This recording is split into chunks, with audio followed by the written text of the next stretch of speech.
Welcome everyone to the No DQ premiere of After the Bell here on NoDQ.com and of course NoDQCW, the official YouTube channel of NoDQ.com. Thank you all for watching the premiere episode here on the NoDQ channel.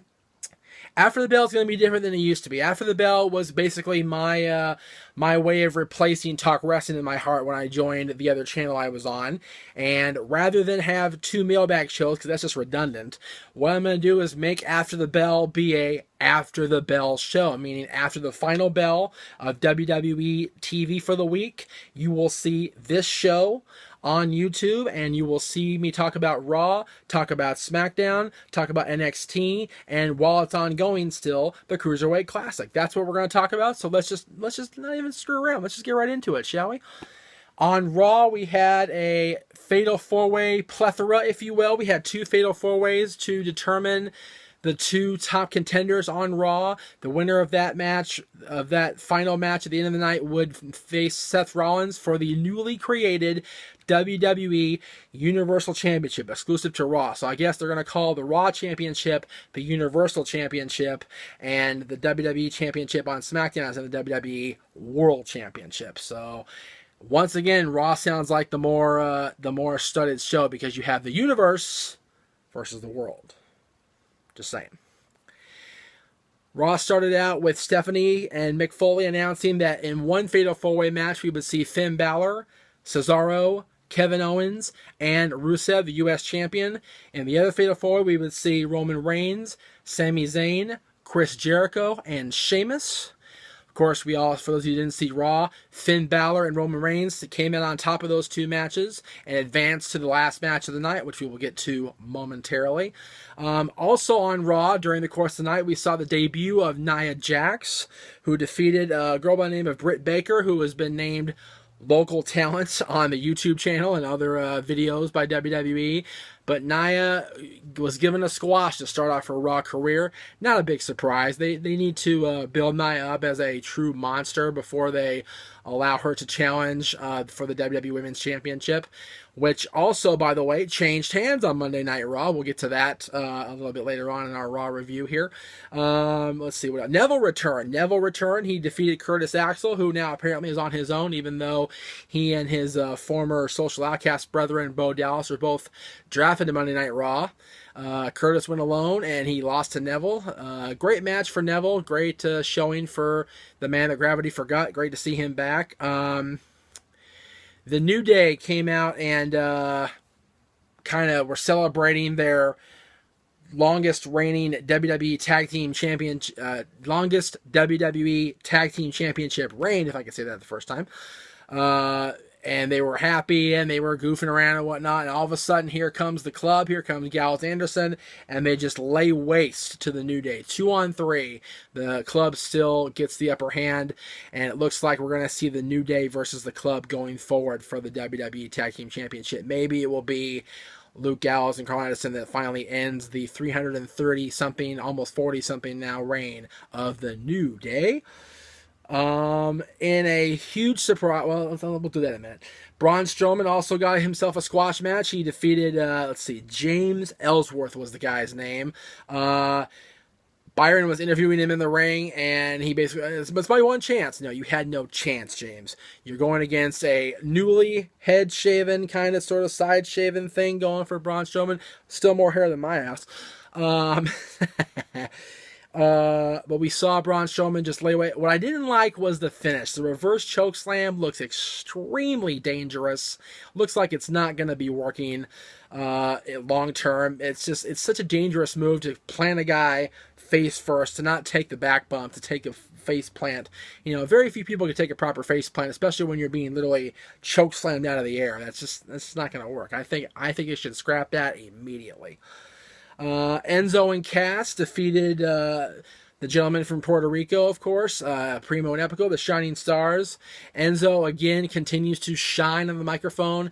Easily my dad and I's favorite part of Monday Night Raw as far as the males are concerned. Enzo and Cass are just so damn entertaining.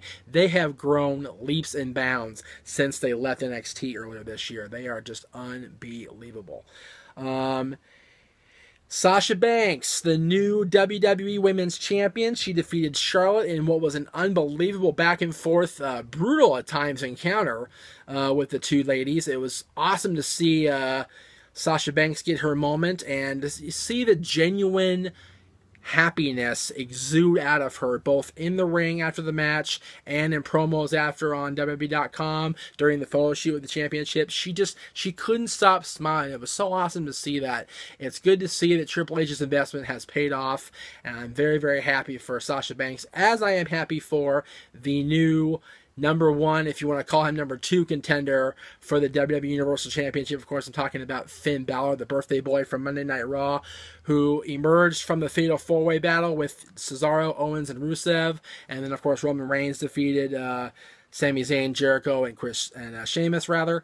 And what was an awesome match, I thought, for both guys. Finn Balor managed to find a way to beat Roman Reigns. You could see a little bit of hesitation in Roman's wanting to congratulate Finn at the end, and basically said that he hopes that Seth loses, that way he can defeat Finn for the Universal Championship when the time is right. So, are we seeing a slow burn turn for Roman Reigns? Time will tell.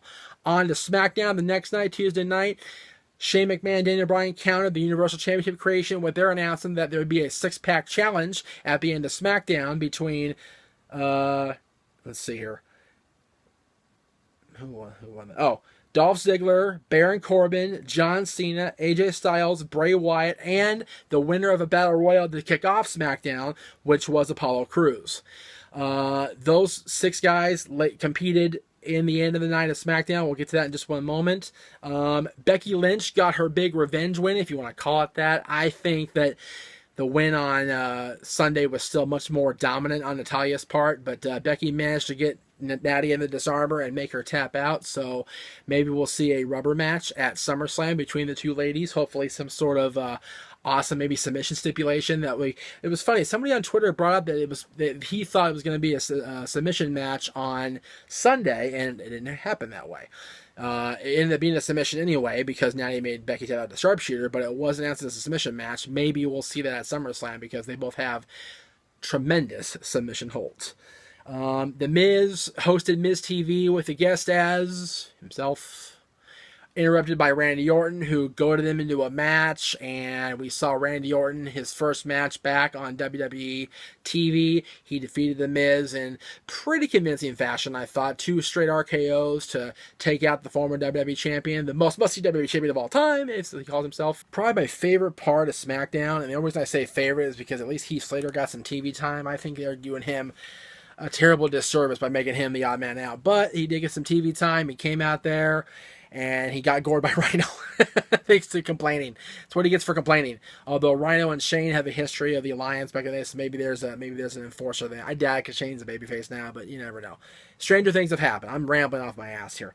In the main event, of course, we saw Dolph Ziggler pull off, in my opinion, what was a huge upset for Dolph Ziggler because he beat Corbin, Cena, Styles, Wyatt, and Apollo in a 6-pack challenge to win the right to face Dean Ambrose at SummerSlam for the WWE World Championship. I think that's freaking awesome, personally. I think that's really cool that they allowed Ziggler to get that win. Hopefully we will see a more sneaky side, a more sinister side of Dolph Ziggler going forward. Hopefully we will see that in the coming weeks. On to NXT. Packed show this week. We had a lot of stuff on NXT. We had Shinsuke Nakamura defeating Wesley Blake, and then we had William Regal come out and announce that even though he hadn't consulted with Samoa Joe yet, which happened later on, we would see Shinsuke Nakamura be nominated as the number 1 contender for the NXT Championship at NXT TakeOver Brooklyn, which of course is the night before SummerSlam. Excuse me. It's hot in Santa Clarita today. It's really warm in this house. And so it'll be Nakamura versus Joe at TakeOver Brooklyn. Billie Kay picked up a big win, at least in my opinion. One of her first big wins on NXT as she defeated former NWA World Women's Champion Santana Garrett. They don't acknowledge that she's former NWA champion on WWE TV, but she is. She's a former Shimmer champion, I believe, a Shine champion. She's all kinds of stuff. And she's being used to enhance the WWE's contracted talent, and I think that's awesome. Santana's great, but Billie Kay hopefully will be coming into her own. Maybe she'll be challenging the winner of Asuka and Bayley, as we saw Bayley ask General Manager Regal for a rematch against Asuka in Brooklyn the night that she won her first NXT Women's Championship, of course, against Sasha Banks in that unbelievable match the night before SummerSlam last year. The team of TM61, of course, two of the indie darlings, if you will, defeated local guys Rob Kimball and Adrian Nails. I don't know if they're local guys or if they're NXT guys that have been kind of brought up from the classes, but a good tag team match, decent showing. Steve Cutler jobbed out to No Way Jose. Good to see No Way Jose get more serious and more aggressive in this feud with Austin Aries, because Aries just completely bitched him, and I'm glad that No Way Jose is getting more serious. Like, no, I'm gonna come in here, I'm gonna kick Aries' ass right back. It'll be awesome to see if that happens in Brooklyn. Kota Ibushi from the Cruiserweight Classic made an awesome showing on NXT this week. He defeated former NXT Tag Team Champion Buddy Murphy. So both Blake and Murphy lose this week. Why split them up if you're going to have them both job out? Why not just put them back together and make them be Tag Team Champions again? I know the Revival is great. I know American Alpha was great. But why break up two guys if you're just going to job them both out? I think that's so stupid.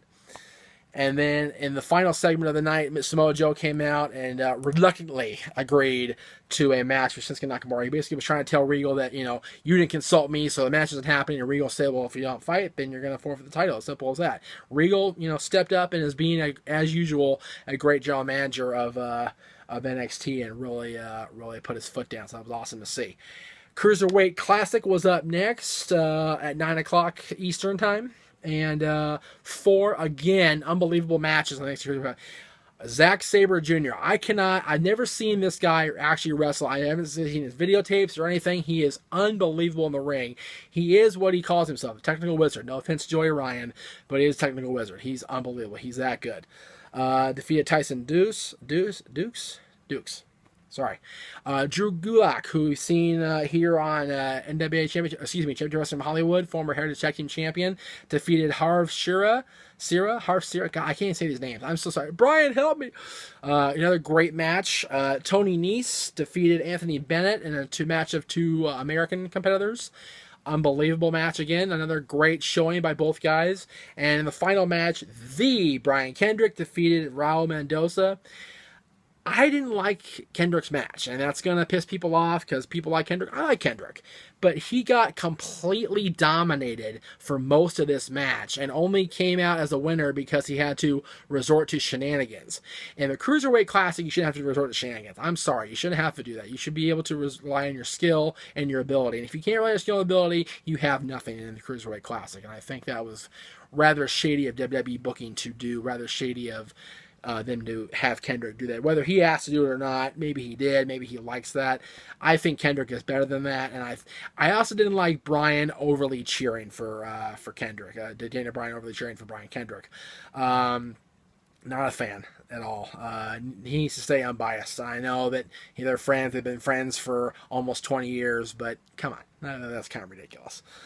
Anyway, that is After the Bell, the very first time here on NoDQ.com. What'd you guys think? I know it was a little choppy at times. I had to do 2 takes because that's just the way it is. But what do you guys think?